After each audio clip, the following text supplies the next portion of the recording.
ஆடி மாசத்துல எப்படி கூழ் ஃபேமஸோ, அதே மாரி அந்த கூழுக்கு சைட் டிஷ்ஷா இந்த முருங்கைக்கீரை பொரியல் ரொம்ப ரொம்ப ஃபேமஸ். கண்டிப்பா இந்த ரெசிபிய ட்ரை பண்ணி பாருங்க. டேஸ்ட் சும்மா வேற லெவல்ல இருக்கும். கடாயில 1 டேபிள் ஸ்பூன் எண்ணெய், கடுகு, சீரகம், ஸ்லைசஸ் பண்ண வெங்காயம் சேர்த்துக்கங்க. இது கூடவே பூண்டு சேர்த்துக்கங்க. நீங்க இடிச்சு சேர்த்துக்கலாம், இல்ல கட் பண்ணி கூட சேர்த்துக்கலாம். வெங்காயம் நல்லா வதங்கணும். இது கூடவே காரத்துக்கு நீங்க வரமிளகாய் சேர்த்துக்கங்க, இல்லன்னா பச்சை மிளகாய் சேர்த்துக்கலாம் நான் வந்து இன்னைக்கு பச்சை மிளகாய் சேர்த்துருக்கேன்.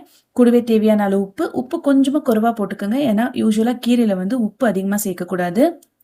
வெங்காயம் நல்லா வதங்கி வரும்போது, இதுல ஒரு 2 டேபிள் ஸ்பூன் அளவுக்கு தண்ணி விட்டுக்கங்க. வெங்காயம் கருகி போகாம இருக்கிறதுக்காக. தண்ணி சேர்த்துட்டு நம்ம கிளீன் பண்ணி வச்சிருக்கிற முருங்கைக்கீரையை இதோட சேர்த்து நல்லா கலந்துடலாம்.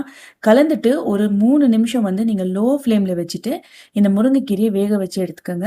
முருங்கைக்கீரை நல்லா இந்த மாரி வெந்து வந்த பிறகு, ஃபைனலா வந்து இதுல நான் வேர்க்கடலைய நல்லா பொடியா வந்து இந்த மாரி தூள் பண்ணி வச்சிருக்கேன்.